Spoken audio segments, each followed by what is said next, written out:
चलिए next question पे आते हैं। Question number 10। हालांकि ये सारे क्वेश्चन इंपॉर्टेंट है, कोई सा भी आएगा तो वो बड़े नंबर में आएगा, है ना, बड़े नंबर में जो प्रश्न आते हैं उनमें आएगा। क्वेश्चन नंबर 8वें की तरह ही क्वेश्चन नंबर 10वां है बिल्कुल, बस शब्द जो अंक थे वो बदल दिया गया, बाकी प्रश्न लगभग वही है। कह रहे मैसूर और बेंगलोर के बीच की जो दूरी है वो कितनी है, 132 किलोमीटर। यात्रा करने में एक एक्सप्रेस रेलगाड़ी सवारी गाड़ी से 1 घंटा समय कम लेती। ठीक है, यदि एक्सप्रेस रेलगाड़ी की औसत चाल सवारी गाड़ी की औसत चाल से 11 किलोमीटर अधिक हो तो दोनों रेलगाड़ियों की औसत चाल ज्ञात कीजिए। ठीक है, बहुत ही सरल सा क्वेश्चन है, थोड़ा सा घुमा दिया गया है 8वें से। क्वेश्चन नंबर कौन सा है हमारे पास, 10वां। ठीक है, ये हमारे पास एक दूरी है, यहाँ पर मैसूर है, मैसूर से शुरू करते हैं और बेंगलोर तक जाते हैं। इनके बीच की दूरी कितनी है, 132 किलोमीटर। यहाँ तक हमें यात्रा करनी है। ठीक है, तो क्वेश्चन में क्या बोला है, क्वेश्चन को ढंग से पढ़ना बहुत ज़रूरी है। यहाँ से क्या बोला है, एक एक्सप्रेस रेलगाड़ी सवारी गाड़ी से 1 घंटे समय कम लेती है, 1 घंटे समय कम लेती है। ठीक है, और एक्सप्रेस रेलगाड़ी की औसत चाल सवारी गाड़ी की औसत चाल से 11 किलोमीटर अधिक है। मतलब एक्सप्रेस रेलगाड़ी की स्पीड ज़्यादा है और सवारी गाड़ी की स्पीड कम है, और एक्सप्रेस रेलगाड़ी की औसत चाल सवारी गाड़ी पर निर्भर है। तो हमें किसको मानना पड़ेगा, पहले सवारी गाड़ी को। ठीक है, तो हम लिखेंगे माना सवारी गाड़ी की औसत चाल कितना, x किलोमीटर प्रति घंटा, तथा रेलगाड़ी या एक्सप्रेस रेलगाड़ी की जो चाल होगी वो कितनी होगी, x + 11, 11 किलोमीटर अधिक है। ठीक है, हमें पता ही है कि जो समय होता है वो क्या होता है, दूरी बट्टा चाल, पता है हमें ये चीज़। ठीक है, अब देखो प्रथम शर्तानुसार, प्रथम शर्त में किसकी बात कर रहे हैं, सवारी गाड़ी, सवारी गाड़ी के लिए समय t1, समय बराबर क्या, दूरी बट्टे चाल, दूरी तो वही है 132 और चाल कितनी है, x है। ठीक है, और फिर द्वितीय शर्त अनुसार, द्वितीय शर्त में किस में लिखेंगे, रेलगाड़ी के लिए।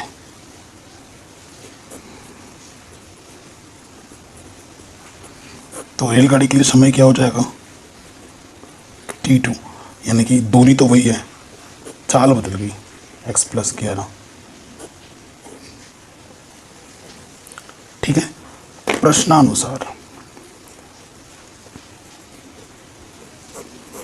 प्रश्नानुसार क्या बोल रहा है, अगर स्पीड ज़्यादा है तो ये समय क्या ले रहा है, कम, और स्पीड कम है तो समय क्या ले रहा है, ज़्यादा। ये 1 घंटे समय क्या कर रही है, ज़्यादा ले रही है। मतलब बड़ा वाला समय तो इसके पास है, छोटा वाला समय इसके पास है। इसमें से अगर इसको घटाया जाए तो कितने घंटे के बराबर आएगा, 1 घंटे के बराबर। प्रश्नानुसार t1 - t2 का जो अंतर है वो कितना है, 1 घंटा है।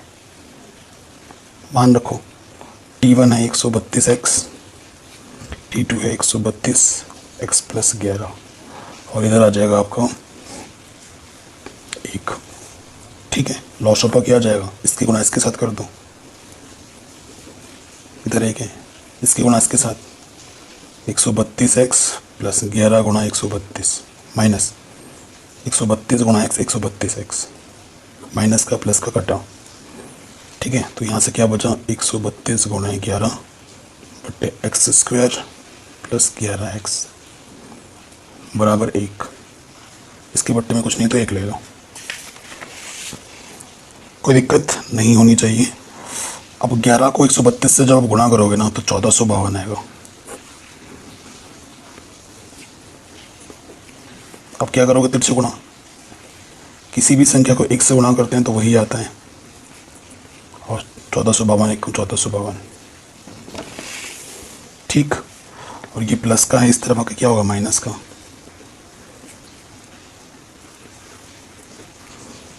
अब इसको भी आप किसी भी मेथड से कर सकते हैं, किसी भी, ठीक है। मैं अब इस क्वेश्चन को मैं आपको गुणनखंड गुण विधि से करके दिखा रहा हूँ, क्योंकि एक्स स्क्वायर का गुणांक यहाँ पर क्या 1 है, कुछ नहीं है। तो नियम क्या कहता है, इस संख्या की इस संख्या से गुणा करिए। ऐसी दो संख्या लेना है जिसको गुणा करने पे 1452 आता है और माइनस करने पे 11 आता है। सो अब आप क्या करोगे, 1452 यहाँ लिखोगे, किससे डिवाइड, क्योंकि पता नहीं चलता है तो फैक्टर करते हैं, गुणनखंड करो। 2 7 14, 2 दूनी 4, 2 6 12, फिर 2 से कटेगा, एक स्थान पर 2 4 6 8 होने पर, 0 होने पर 2 से विभाजित होती है, 2 3 6, 2 6 12, 2 3 6, फिर किससे कटेगा, 3 से, 3 1 कम 3, 3 दूनी 6, 3 1 कम 3, किससे कटेगा, 11 से, 11 में 121, 11 कम 11, ठीक है। सो देखो क्या हो जाएगा, संख्या बनानी है, ऐसा बनाना है कि उस दो संख्या ऐसी बनानी हो, अगर उसको माइनस करें तो 11 आना चाहिए। तो 11 2 2 4, तो 11 4 11 चौके 44 यहाँ हो गया, और 11 3 33 ये हो गया। तो वो दो संख्या क्या बन गई, 11 और 33, और सॉरी 44 और 33। 44 में से 33 माइनस करोगे तो 11 आ रहा है। हमेशा गुणनखंड करने पर आपको यहाँ से जोड़ा फोड़ा ऊपर नीचे करके गुणा बुना तोड़ फोड़ के करोगे ना तो मिल ही जाएगा, कहीं और से नहीं मिलेगा, यहीं से ही मिलेगा गुणनखंड करने पर। अगर आपके माइंड में फटाक से क्लिक नहीं कर रहा है तो ये करना है। तो यहाँ से पता लग गया, बड़ा वाला कितना है 44x, माइनस का चिन्ह लगाइए, फिर क्या आता है 33x।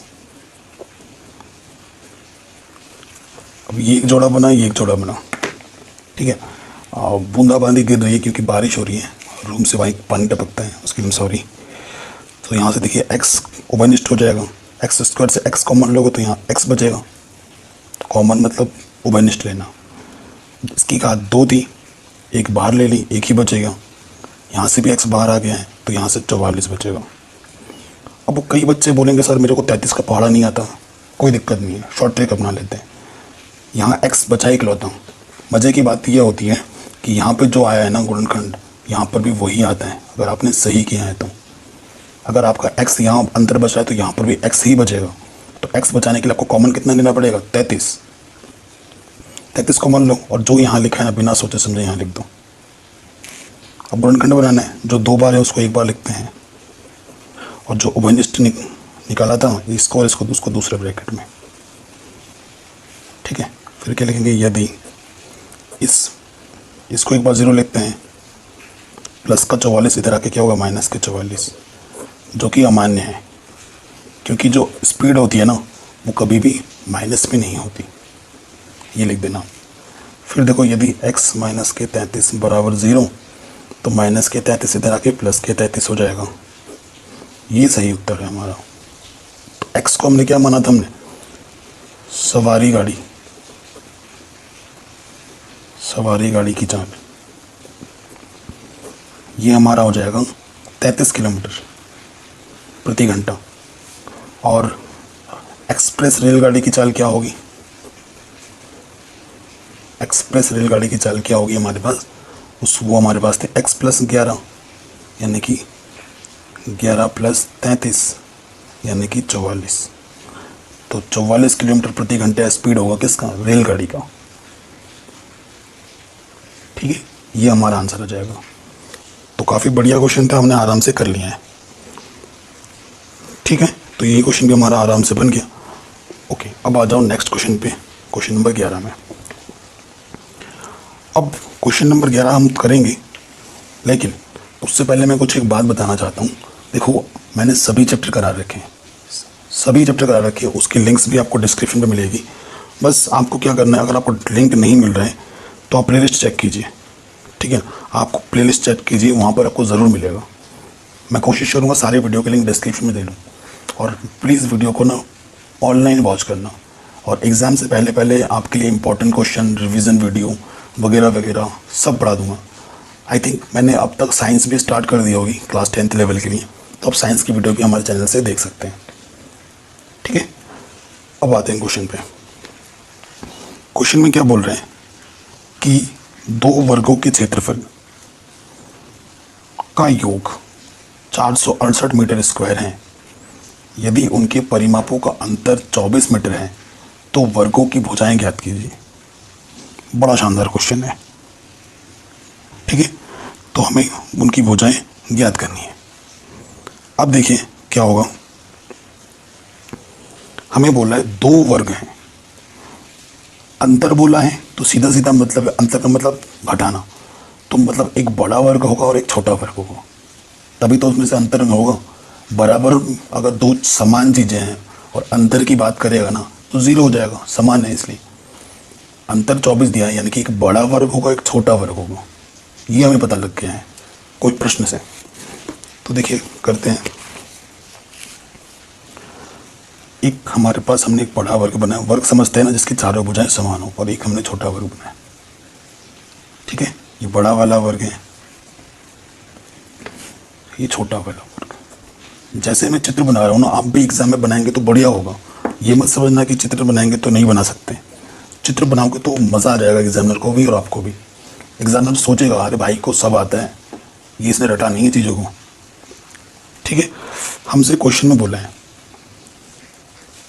दोनों वर्गों की क्षेत्रफलों का योग, ये हमें दिया हुआ है। मैं अपने से नहीं बोल रहा हूँ, देख रहे हैं कैसे कैसे हो रहा है, पानी गिर रहा है। दोनों वर्गों के क्षेत्रफलों का जो योग है वो कितना बोला है, 468 मीटर स्क्वायर है। ठीक है, उनकी परिमाप का जो अंतर है, वर्ग का जो परिमाप है उसका जो अंतर है वो कितना बोला है हमें, 24।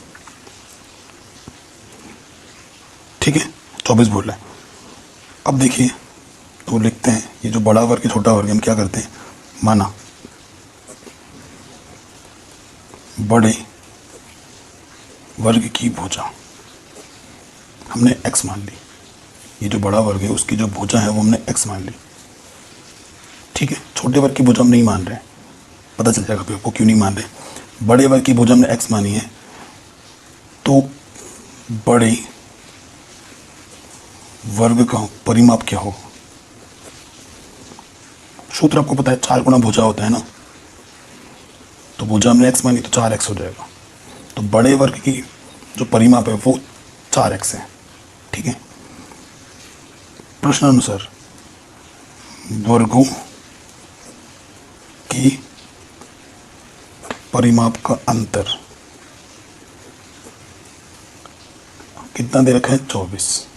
यानी कि क्या लिख रहा हूं, बड़े वर्ग का परिमाप माइनस छोटे वर्ग का परिमाप किसके बराबर होगा, 24 के बराबर होगा। बड़े वर्ग का परिमाप कितना है, 4x। ठीक है, ये माइनस है, 4x माइनस छोटे वर्ग का परिमाप क्या होगा, 4 गुना छोटे वर्ग की भुजा। यही सूत्र होता है, छोटे वर्ग का परिमाप 4 गुना छोटे वर्ग की भुजा 24। अब ये माइनस के उधर जाके क्या हो जाएगा, प्लस का, और ये प्लस के इधर आके क्या हो जाएगा, माइनस का। समझ में आ रहा है कि नहीं। बड़े वर्ग का परिमाप 4x है, छोटे वर्ग, ठीक है, तो 4 ये उधर जाके ये प्लस का था, इधर के माइनस का हो गया, ये माइनस का इधर के प्लस का हो जाएगा। 4 गुना छोटे वर्ग की भुजा। तो यहाँ से देखिए क्या है, 4 ओवनिस्ट है, 4 संग 24, 4 छोटे वर्ग की भुजा। ठीक है, तो इधर भी 4 है, इधर भी 4 है, कट जाएगा, भाग में आ जाएगा ना, क्योंकि गुणे में इधर के बट्टे में आ जाएगा। तो छोटे वर्ग की भुजा वो हमारे पास कितनी आ गई, x माइनस 6। और बड़े वर्ग की भुजा हमने क्या मानी थी, x। कोई दिक्कत है यहाँ तक, बड़े वर्ग की भुजा भी पता चल गई, छोटे वर्ग की भुजा भी पता चल गई, और ये दोनों हमें निकालने भी हैं। ठीक है, यहाँ तक तो हो गया, आगे बढ़ते हैं। अब बड़े वर्ग का क्षेत्रफल निकालते हैं। वर्ग का क्षेत्रफल आपको पता ही है क्या होता है, भुजा गुणे भुजा। तो बड़े वर्ग की भुजा हमारे पास क्या थी, x, तो x गुणा x यानी कि x स्क्वायर। ठीक है, अब आते हैं छोटे वर्ग का क्षेत्रफल, वो भी होता है भुजा गुणे भुजा, क्योंकि वो भी तो वर्ग है ना। छोटा वर्ग, छोटे वर्ग की भुजा क्या है, x माइनस 6। तो x माइनस 6 गुणा x माइनस 6 यानी कि x माइनस 6 का वर्ग। और आपको पता है a माइनस बी का वर्ग क्या होता है, a का वर्ग b का वर्ग माइनस के 2ab। यहाँ a के स्थान पर x है और b के स्थान पर 6 है, तो a का वर्ग b का वर्ग माइनस के 2ab। एक्स स्क्वायर यहाँ से आ गया 36, 6 दूनी 12 x।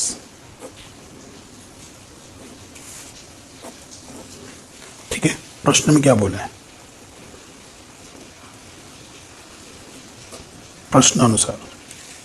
प्रश्नानुसार हमसे क्या बोला गया था, दोनों वर्गों के क्षेत्रफल का योग 468 मीटर स्क्वायर है। ठीक है, यानी कि बड़ा वाला वर्ग प्लस छोटे वर्ग का क्षेत्रफल। बड़े वाले वर्ग का क्षेत्रफल कितना आता है, एक्स स्क्वायर। छोटे वाले का कितना है, एक्स स्क्वायर प्लस 36 माइनस के 12x। X square 2x square minus के 12x प्लस के 36, और ये प्लस के तरह के क्या हो जाएगा, माइनस के। कोई दिक्कत नहीं है, अब थोड़ा सरल करते हैं। देखो माइनस का है, ये प्लस का है, तो घटेगा, विपरीत चिन्ह है, विपरीत चिन्ह में घटता है। और चिन्ह बड़े वाले का आता है, बड़े वाले का चिन्ह माइनस है। 8 में से 6 घटाओगे 2, 6 में से 3 घटाओगे 3, तो 432 आ जाएगा। देखो दो उभयनिष्ठ हैं, उभयनिष्ठ का मतलब भाग चला जाएगा दोनों में, 2 बाहर आ गया, एक्स स्क्वायर 2 छंग 12, 2 दूनी 4, 2 एक कम 2, 2 छंग 12। ये दो गुणे में जाके बट्टी में आ जाएगा। किसी के जीरो के बट्टे में कुछ भी हो, वो जीरो ही होते हैं।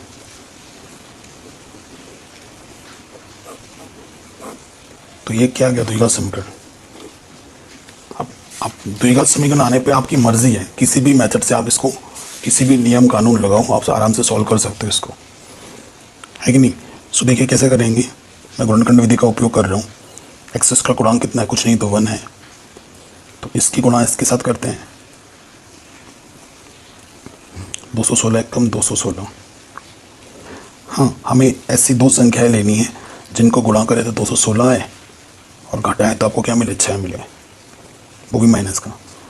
सो मैंने आपको पहले ही बताया, अगर आपके मन में दुविधा है नंबर ढूंढने में, तो नंबर का गुणनखंड कर दो, यहाँ जो भी आए।